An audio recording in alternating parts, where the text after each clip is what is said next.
দুটি জিনিস মানুষকে সবচাইতে বেশি আল্লাহর জান্নাতে প্রবেশ করাবে। একটি হচ্ছে তাকওয়াল্লাহ, আল্লাহর ভয়, আর একটি হচ্ছে হুসনুল খুলুক, সুন্দর আচরণ।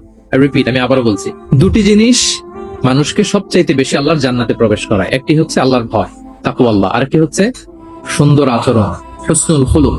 এখানে বলা হয়নি যে নামাজ মানুষকে বেশি জান্নাতে প্রবেশ করাবে, রোজা প্রবেশ করাবে, যাকাত করাবে, হজ করাবে, এমন কিছু বলা হয়েছে না। বরং সুন্দর আচরণ মানুষকে বেশি জান্নাতে প্রবেশ করায়। আমরা অনেক সময় ইসলামের এই এসেন্সটা ধরতে পারি না। দেখবেন যে খুব নামাজি কিন্তু খিটখিটে মেজাজের লোক, খুব নামাজি স্ত্রীর সাথে খারাপ আচরণ করে, খুব আল্লাহওয়ালা প্রতিবেশীর সাথে ঝগড়াঝাটি, খুব নামাজি মানুষ কলিগের সাথে সম্পর্ক ভালো নাই। এরকম লোক আমাদের সমাজে আছে না নাই বলেন? তার মানে ইসলামের যে ট্রু এসেন্স এটা ধরতে পারে না।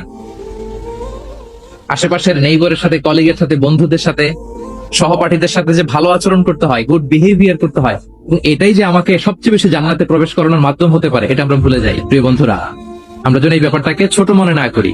সবচেয়ে বেশি জান্নাতে মানুষকে প্রবেশ করায় তাকওয়াল্লাহ, হুসনুল খুলুক, আল্লাহর ভয়, আরেকটা কি?